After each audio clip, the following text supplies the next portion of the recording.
What's going on, everybody? Welcome to another episode of Bill's World. I'm Justus General Radford, and of course, I'm always with Legend of Two Games, Pee Wee, Coach Muki Hawkins in the building. What's going on, Coach? How you feeling? Man, it's game day, baby.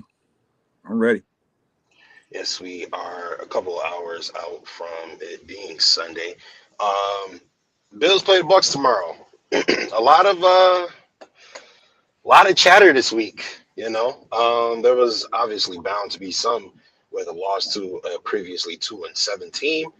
A division rival at that, you just push yourself that much further back in the AFC East standings, let alone the AFC standings. So a lot of chatter, but Joe Brady kept his job despite firing of Coach Dayball this week. Let's talk about that. What is your thought process on Brady keeping his job, even though Dayball got fired? Whoa, slow down, big fella. Slow down. You Slow down. Like, just get rid of Brady so soon because Dable's available. That's what you Yeah, want. absolutely. Non-question. Nah, this don't work like that. No. I know it don't work like that, but you bring him onto the staff and you.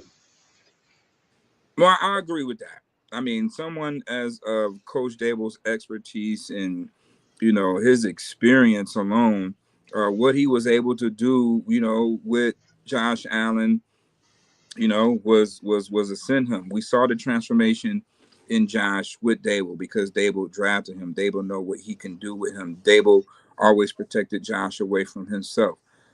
Dable's probably the best known guy that knows Josh Allen better than Josh Allen knows himself. So it is a difference when knowing the guy and how you can help him because you have experience to do that. I just believe that it's a struggle between play caller and Josh Allen, basically because of the experience factor. Josh has more experience as a quarterback than Brady has as a play caller. So how does Josh Allen really evolve into the quarterback we need him to be? When you have that factor, and people can say, well, that's that don't work, but it's some truth to that. You need a veteran guy to help him. Josh, your quarterback has more experience than the play caller, so he's seen more than the play caller. You know what I mean? When it comes to going up against defensive coordinators, and we're going to go up against another defensive coordinator / head coach and Coach Bowles tomorrow. So it's going to be real interesting to see. And, a lot to talk about on this offense. It seems like the Bills have shuffled the deck as well. Yeah, I know that they're not just going to fire Joe Brady and then bring in an offensive coordinator to just coach 1 week. Like I know, but I think I will say if there was a if there was a Ken or Joe Brady to Ken Dorsey was here, but there was a Joe Brady also here, right? If there was another guy who was to Joe Brady what Joe Brady was to Ken Dorsey, I do think Joe Brady would be fired right now. If there was Well, another guy that it is a guy, but we can't say now he's coaching. You know what I mean? I mean, I could say it, but will be a younger guy, another young guy I would give a shot to. Other than that, Josh Allen need a veteran guy to help him get over the hump. yeah, that's to You finish know, the season. I feel like Brady is I don't know, it's not clicking. well, he It's not just has he has to evolve too as a play caller. You know what I mean? In every certain situation of greatness, you have to evolve at some point. In order to be this great quarterback, Josh Allen has to evolve. He has to evolve at some point to get to a Super Bowl, right? Coaches have to evolve as better play callers in certain situations. Like you have to evolve. Like even 8-9 years of being a head coach for the first time for one franchise, Coach McDermott evolves. You have to evolve at certain point in each. I say every year, but you learn something each year. You know what I mean? If that makes sense. Like you learn something new each year. No matter how long you've been coaching, you're supposed to go through something, a new experience each year that's going to help you grow and you build off those experience So when you do recognize them, you be prepared for those situations. And I just think right now, bringing Dable back to some senior advisor capacity would definitely be helpful to your quarterback and helpful to Brady too, because now, let Dable groom you. Brady, you haven't been groomed in the NFL. You come in with a hot boy team. You had a whole 5-star squad at LSU. And okay, you got your start at Carolina, but you was let go mid-season. You know what I mean? Like, why was he let go mid-season in Carolina? Nobody's talking about that. Did him and the head coach fall out? I never seen nothing like that neither. Like where a And coach. a lot of I remember when that happened, there was a lot of Carolina Panthers fans saying it wasn't his fault. But looking back in hindsight, you had Baker Mayfield and I think Sam Darnold at one point. So you have two superstar quarterbacks currently, and you couldn't figure it out with them either. Kind of made them look like they were still bad quarterbacks. So I think that there was interesting I context don't there. know. I just think it's too. I mean, you come fresh off winning a national championship, and you around mid-season. You only there for a half a season, so that could be a lot of things. But I mean, that could be a lot of things. But it makes you wonder. It makes you wonder, and you come in learning from those mistakes, but he hasn't evolved, and that's what I think you see probably where the struggles at in the Bills offense, and people is getting in the line of fire, and they shouldn't be, and But that's why do we keep having coordinators who have to evolve if we are competing against a 20 plus year head coach who's already a Hall of Famer and an offensive guru, and then another defensive coordinator who's already a Hall of Famer and a defensive guru? Yet we're employing coordinators who have less than 5 years experience over and over again ad nauseum. well, I mean, you got to look at it too. Can Coach McDermott coexist with those alpha guys? Sometimes you want to be the alpha guy. This is your project, and there's always some type of backdoor stuff in any level you do. Like, we look at even here, we coach little league and we coach high school. There's always somebody that's want to be in a position that you win. You know what I mean? Is it happens on all levels that way. You know what I mean? So, maybe that's it. Coach McDermott just basically, want to trust his guys. You want to groom his guys. I mean, me as a coach, I like coaching coaches too. I like to develop that way. And, maybe that's some of Coach McDermott's makeup. Like, he liked to develop all the way from the top to bottom, develop his coaches as well as his players, because now, your system works. It's all they know. It definitely builds trust, right? So, I think it's more so of that rather than, trying to go and get a guy off the street or whatever, a namesake guy, but still could be washed too. You know what I mean? Still, so you got to be careful. And ain't too many seasoned veteran guys that I would want to be around, with Josh Allen at this point. Frank Reich, Brian Dable will probably be my only 2 seasoned veteran guys if available. My young guy, if Brady gets a job, he's still a hot commodity out here. You know what I mean? Even though he's slumping, he's still a hot commodity, and get in a position, whether it's NFL or college right now. In that event, I mean, maybe, like I said, Davis Webb will probably be the young guy. I think him and Josh always have a bond, and Davis Webb was under Dable as the third string quarterback who really had a grasp on the playbook and helped Josh get through the playbook in the season during COVID. So I would say him as far as a young guy, you know what I mean? But other than that, Dable, Frank Reich, or whatever the case may be, if Brady gets another position somewhere, then yeah. But other than that, you still have to evolve because you're going up against, like you mentioned, those Hall of Fame offensive gurus. You have to evolve as a play caller, or be predictable against those gurus and Hall of Famers. What are you going to do to beat them? You have to evolve. And you probably have to learn from them, beat them at their own game. Sometimes that's what it takes. So I think it's more or less of, Brady still has to learn how to evolve too. He's fresh in the only calling plays for 3 seasons, so it takes time. Yeah. Um, So you mentioned that he likes to coach up, from the bottom up. Even like the coach of his coaches. I feel like that is almost more damaging for a perennial Super Bowl contender. Because let's say that you successfully do this and you coach up in OC or DC. I think that young coach who is seen as a quote unquote prodigy because he's with a successful organization, I think that would lend to that coach being almost immediately hired elsewhere as a head coach, and you'd be in a perpetual turns cycle. Well, I mean, I wouldn't say that. I mean, you got to look at the overall sustained success as well. You know what I mean? And even though I know can't win the big one, whatever the case it is, you still don't want to risk the overall sustained success, because one wrong move you can go back to a 17-year drought making the playoffs. You know what I'm saying? So like it's this team isn't fire.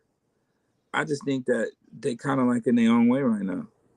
You know, that's what I think. Like, and sometimes you go through those barriers before you do get over that hump. You get in your way, you know? So that's what I think it is. I believe that they got the weapons. It's just not clicking. And it's up to the offensive coordinator to make sure it clicks, period. Not Josh Allen trying to put a cape on. It's the coordinator's coordinator. You know what I mean? It's their job to coordinate to make sure they got the proper personnel and the right plan in every situation of the game. So and for you to have a reigning Super Bowl MVP in a top 5 running back, this game should be way a little bit more easier and effective offensively. What we've been seeing the second quarter of the season. First quarter teams don't got book on you. Our teams know what you're doing. They got an idea and grasp or pulse of what you like to do, and you haven't been creative or creative enough to remain consistent at what you do, because teams feel that you got a grasp on what you're doing. But we're going to have some new personnel guys coming in tomorrow, especially in the receiver core. It's going to be real interesting to see how it's going to be displaced. So it's going to be Speaking of interesting. speaking of interesting, I mean, you said it, new personnel coming in. Sean McDermott said earlier in the week that we're going to have to work with different combinations of receivers, which is things you usually hear during training camp, not week 11, but here we are. And as a result of that, we have seen a healthy scratch from second round pick, Keon Coleman. And who better to give us some perspective on our second year wide receiver than one of our legendary wide receivers? We are joined now by Bills legend himself, Mr. Yo, Steve Johnson. What's going on, Stevie? what's Stevie up with the fan Corleone. base? Corleone, what's up, my guy? Man, yeah, it's good to be on, good to see my brothers in here, man. Talking the talk, Likewise. getting ready for this Sunday. We got a game that we about to bounce back on. I think I'm going to say 21 piece. We about to beat them by 21. I don't see them going over 16. I don't see the Bucs going over 16, especially without a running game against our Bills at home. So, yeah, So I'm you feeling saying good. the Bills put up a 40 burger or almost a 40 burger, 37 points? 37. I'm thinking 37, 16. Or you just come right, pop up in the screen like a computer virus and say the Bills just gonna just have their way tomorrow. You Hey, I you wish can't I had your expect confidence, anything. brother. You can't expect anything less. After getting dogged out by a division opponent, to the world it looks like the Bills are hurting, but really no, we're not. We just ran into a team. That's in our division. Those are always a test. And then when you're one of the best teams in the league, you get the best out of every team. So with the Bills coming back home, it's a comfortable spot. The media is circulating around our receiving position, the playmakers, and with Josh being able to come back home, I feel like it's going to be something special. And, that goes into the things that's been made, as this game has came on. So we can dive into that too with Keon. Yeah, so that's exactly what I was about to we were about to get into. And so perfect opportunity to answer the question. Keon Coleman is a healthy scratch for tomorrow. First of all, before we talk about Mecole Hardman and Gabe Davis and everything, what are your thoughts on Keon Coleman's production so far this season? What you're expecting from him in the future, and what the scratch could mean for him? All right, so far what I've seen was a player that's doing the most with I can't even say doing the most. He's doing well with what he's given. You got to think about Keon Coleman's position. I was thinking about it, he's literally the sixth receiver on the team. And I say that, I mean the sixth option. You got to think about Cook, Kincaid, Dawson Knox. You think about Josh just taking the ball. Then you got to think about Josh Shakir. Palmer. You got to think about Shakir. Yeah, you got to think about six different players before you really, have Keon in your progression. So, with what he's doing, him being the only one that scored last week in the receiver room, he's making the most of what he's getting. Not to mention the way he's being coached up. But that's for a whole nother discussion. As far as what's going on right now with the healthy scratch, I feel like it may be a blessing in disguise. It's something to where I feel like McDermott is actually making a chess move right now, as opposed to what we're seeing as a checkers move. Like, okay, something must be happening with Keon.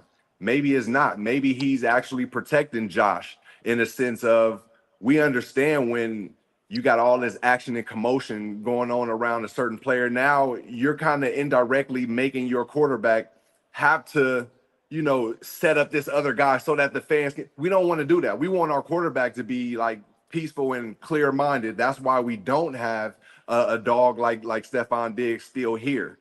So Josh can take lead. So I think this is a chess move, honestly. We're going to give Josh peace of mind, let him go out here and hopefully dominate the Bucs, at home in the cold weather. Obviously, a game we should take over, and then you bring in a Keon Coleman maybe next week or a week after, because we all understand that this offense is kind of.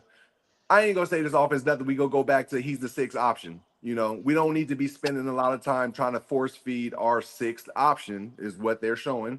So let's get Josh back on track, and that's what I think. This is a chess move. Yeah, Coach. chess move, but I mean the guy scored a touchdown last week, so it's a little bit more, with the healthy scratch as far as production. I don't think, is it has anything to do with production. I think it's just more of, I guess it's just maturity, to some degree.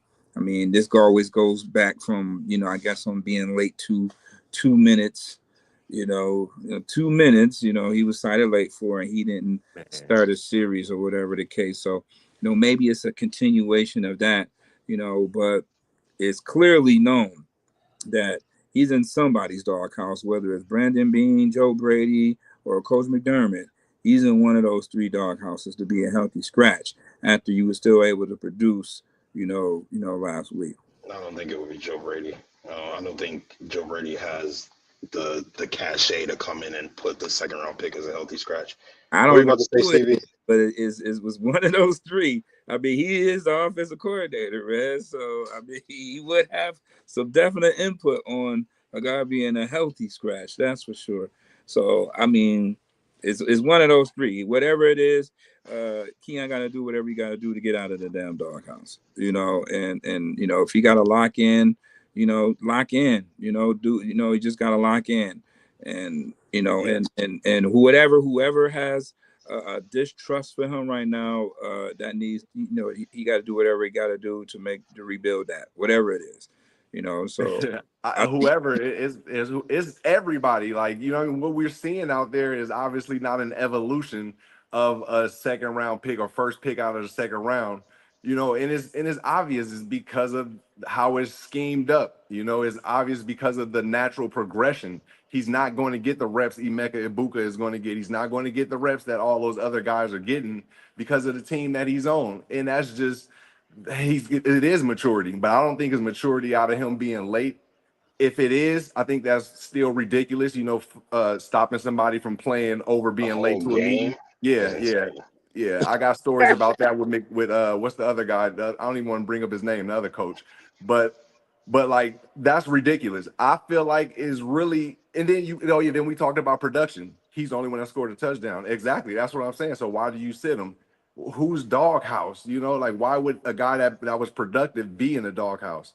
It's just evident we're protecting Josh. We're getting Josh back on track to not have to think about going to zero when we know that his plays are the longest to develop. When I say his, Keon's plays. So we don't want Josh to sit there and keep looking over there unless it's one of those situations where Keon scored. Hey, you got to hike it, he got a go ball, and you throw it up. But we don't want to force the issue, because if you force the issue and you lose to the Buccaneers at home, imagine what's going to happen then.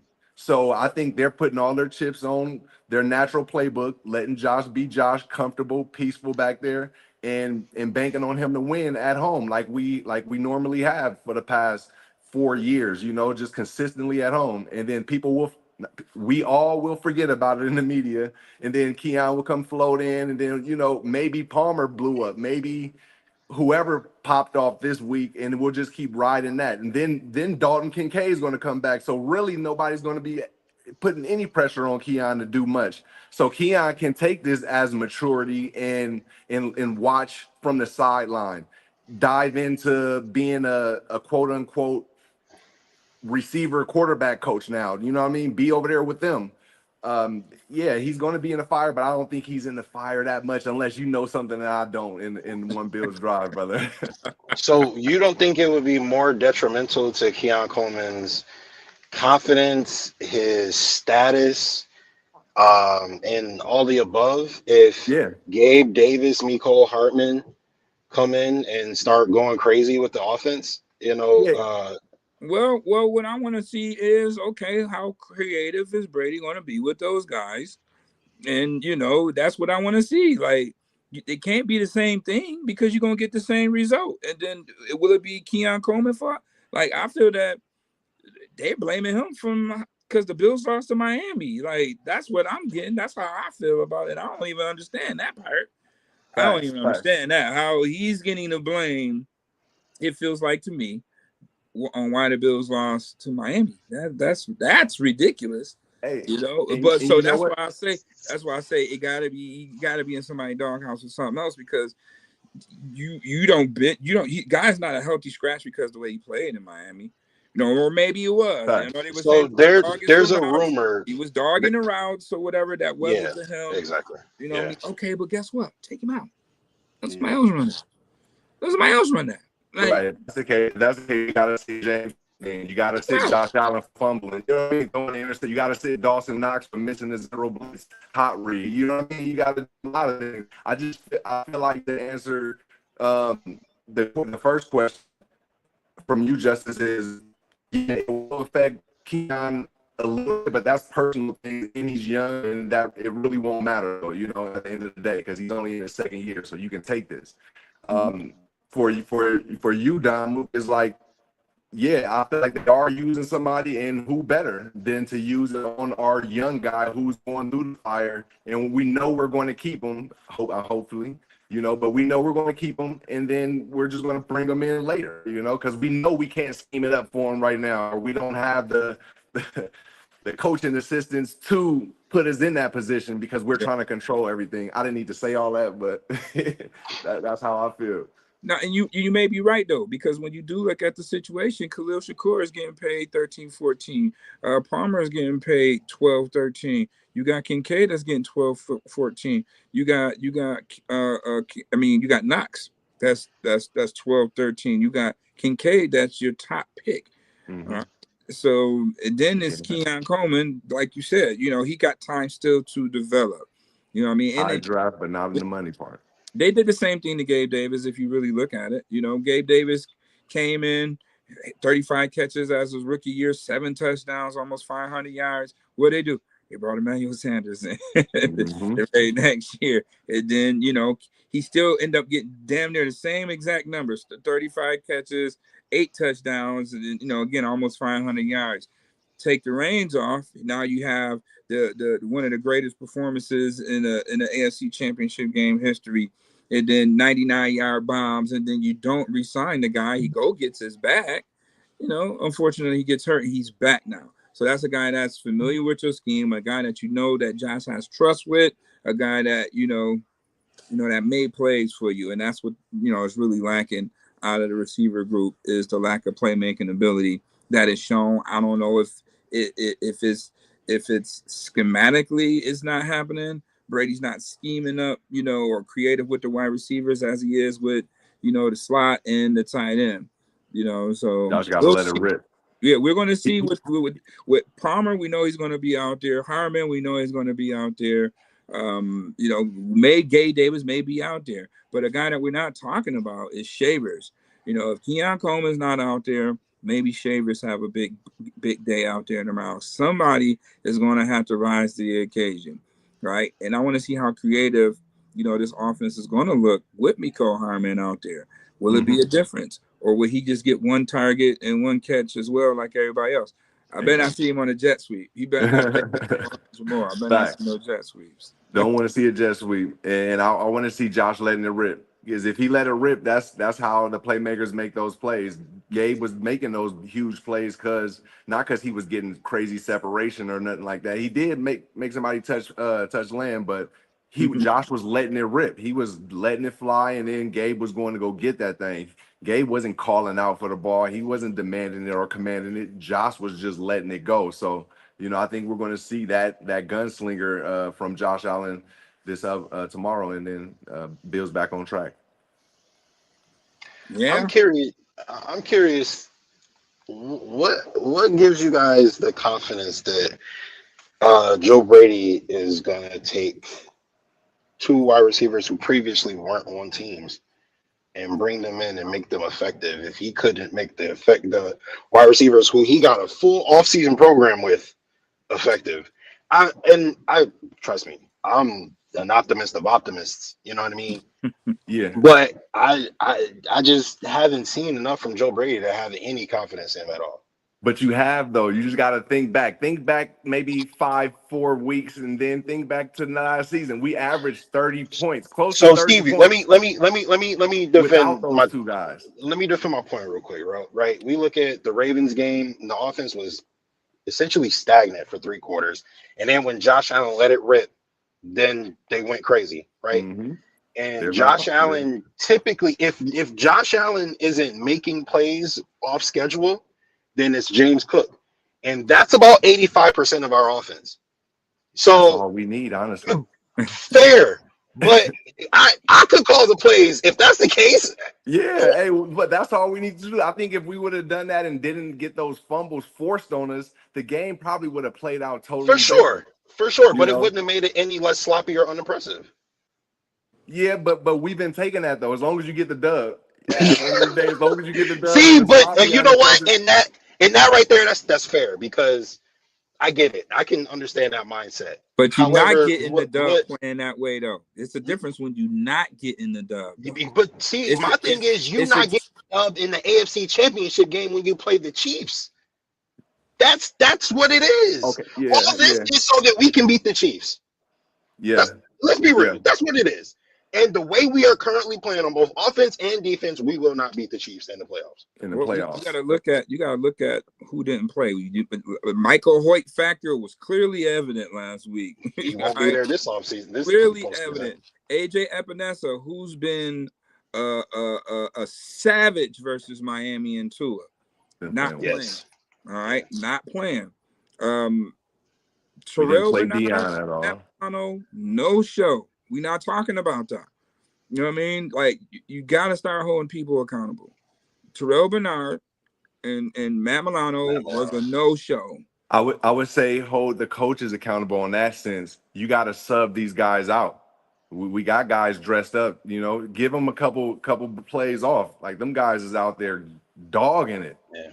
They didn't get no substitution. Yeah, if you're not making a play early, give another guy a chance. Then you might get sparked up to be illegal and make more plays. You know what I mean? Then put them back in. But they was playing probably the whole game. and I'm not trying to make excuses because yeah, you're supposed to make plays, but then let's really be honest. Like again, our linebackers are undersized and they play like freaking missiles. So they're going to take a beating. Now you put them in the heat, then you got them playing all game. It come after riding that high, no excuses. Hey, you got to substitute your guys and keep them fresh at the end of the day, and that goes for D line, O line, receiver group, all that. That's why I even see this Keon Coleman sitting as a blessing. He getting to take a break halfway through the season, and tighten up on your mentality and come back stronger later with a fresh group of other dogs to make your job easier. So, it can be easy to take it personal, but you got to just sit back and understand the real perspective of what's going on right now. Right. Yes. And hopefully we'll get a good glimpse of Josh Palmer. Was good things happening before he went down with that injury. He will be out there probably tomorrow for the first time since then. Now, do the Bills pick up where they left off with Palmer, or do they go back, to the 2 targets, 15-yard Palmer? Yeah, I believe they have to, especially after him sitting, and when they was going to him against that Falcon game when he got hurt, they went to him early, and with his speed and his skill set, he was able to get to the places in the time that Josh need in this scheme that I really don't like, have him sitting back there waiting and all that. But hey, Josh Palmer actually got the skill set for it, so I'm hoping that they can really attack that, and that may be the balance or the game within the game that McDermott is playing right now with his receiver playmakers. Yeah. I want to see the big arm talent. Like, when are we going to really watch this guy's arm? He's been lauded to have this big arm. Let's put it on display at least 1 year. At least 1 year. Can we just let the arm loose, man? Can we let the cannon, the bazooka loose? Can we be creative? Can You're not Josh doing that with go Joe to Brady the as the left offensive coordinator. That's throw a not bomb happening with back Joe to Brady the as the right offensive with coordinator. Cole Harmon, burning it up out there? Yeah, Like, it can be done. It could be done. Not with Joe Brady, it can't be. That's why a lot of the not a times I fan talk, Josh got to do that. He got to Peyton Manning, Tom Brady that thing. Hey, yeah, but yeah, man. Look, hey, it's good to be on with the fan base. I got these bets going on UFC right now. I need Wei Lee to knock out Shevchenko, and she a savage.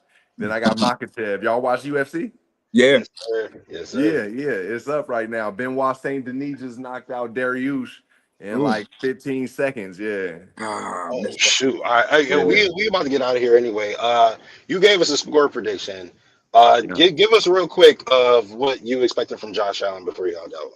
Yeah, I'm expecting Josh to go out there and be the MVP.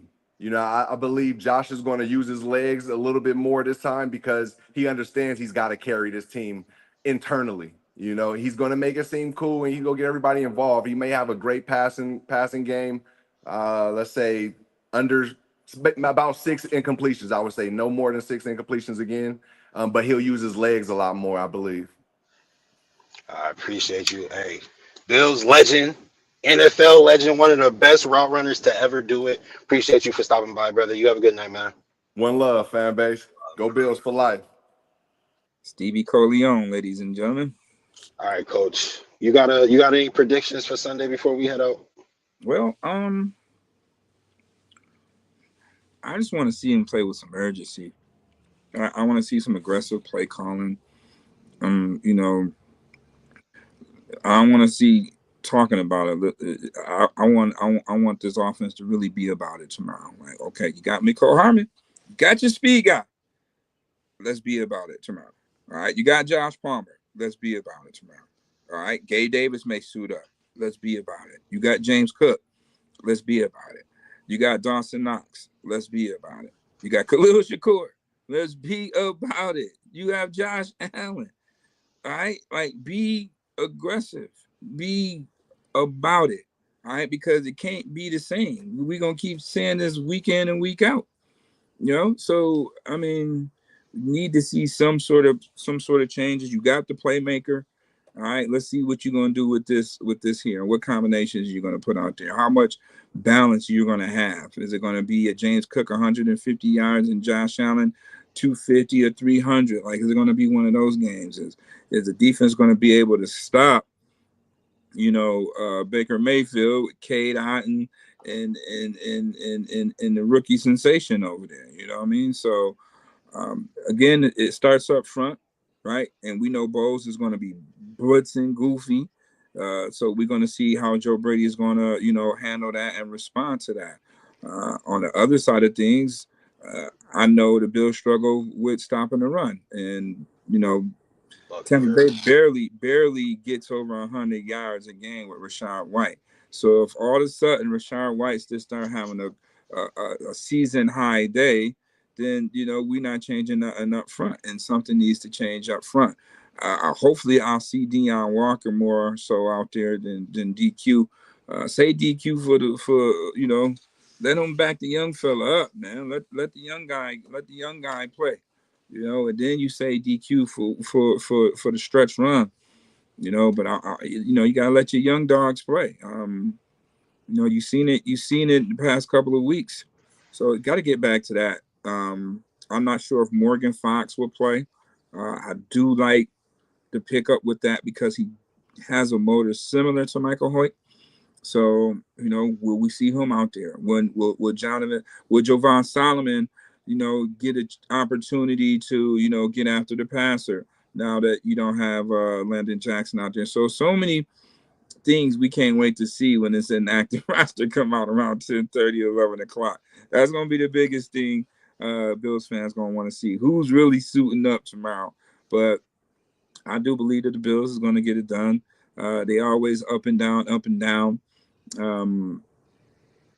This is the time where he got no choice but to go up, right? So I do say Bills will win this game, but it's going to be it's going to be a barn burner. Baker Mayfield is a competitor, so he's going to come in here ready to play. And I say the Bills win 27-23. Okay. Tough game. It'll be a tough game. The Bills need a game like that. They need to win a tough game. Like a blowout ain't gonna do them no justice. They need to win a dog fight. Like they need to win a tough game. And this is everybody really circled this game to be the track game when you looked at it in the beginning of the season. Where do you see this Bills team really losing the first game? A lot of people said that this would be that track game. So here it is with a lot more at stake.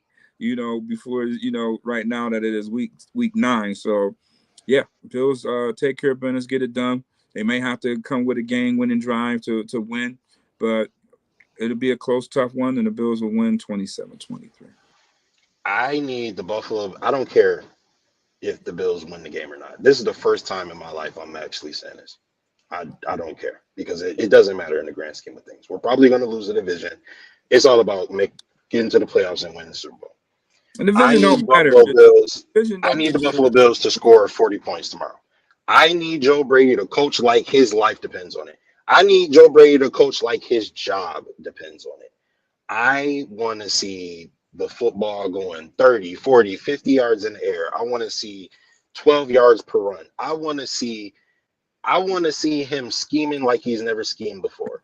That's what I think the Buffalo Bills need. I think the Buffalo Bills need Josh Allen's confidence to be at peak level. I think the Buffalo Bills need for MVP Josh Allen to be present in order for us to win a Super Bowl. And I don't think we get that Josh Allen with the way things are currently going. So I would like to see an influx of confidence be pushed into the roster because Josh Allen is out there throwing the ball all over the field, because that's when the defense gets more energetic. That's when turnovers happen. That's when the stadium is rocking. And that's when you hear that song in the fourth quarter. Was it Mr. Brightside or whatever? So I would like to see Joe Brady just call the best game he's ever called, just so that we can justify, all right, you can do it. Because if we score 27 points, I've seen the Bills fall into 30 points while having a terrible offensive output. So that would scare the crap out of me. And I can only imagine the 3 and outs and the how many drives and fumbles or missed, whatever that happened in order for us to only score 27 points. So I need Joe Brady to go out there and be great. Ooh, Boy, you've been on fire on Brady the whole episode, Justin. Absolutely. No. I've been on fire on Brady the whole season because even when we were 4-0, I was on here like the offense looks terrible. The offense does not look good. And then when we lost back-to-back games, I put it on the offense. I don't expect our defense to help us win a championship. We got so many people injured. I'm not going to say we don't have a real defensive coordinator, but we have essentially a defensive coordinator in training. And then when Sean McDermott comes in and takes the clipboard, the defense looks good again. So I you know what I mean? So I need for our offense who possesses the best quarterback in the world, who possesses a top 3 running back, who possesses a top 5 offensive line to go out there and look like it. That's what I need. All right, So that's respect. That's respect, player. Respect. that'll be all for us here, Buffalo fan base. Check us out next week. Check us out at we'll probably record tomorrow after the game. Catch Muki, WUFO. And yeah, man, that'll be all for us. I'm Justus General Rafford, Muki Hawkins. You guys know we appreciate every like, comment, subscription, retweet, repost, super chat, all the support you guys give to us. We appreciate it. And that'll be all for us. So without all, go Bills, and we are out.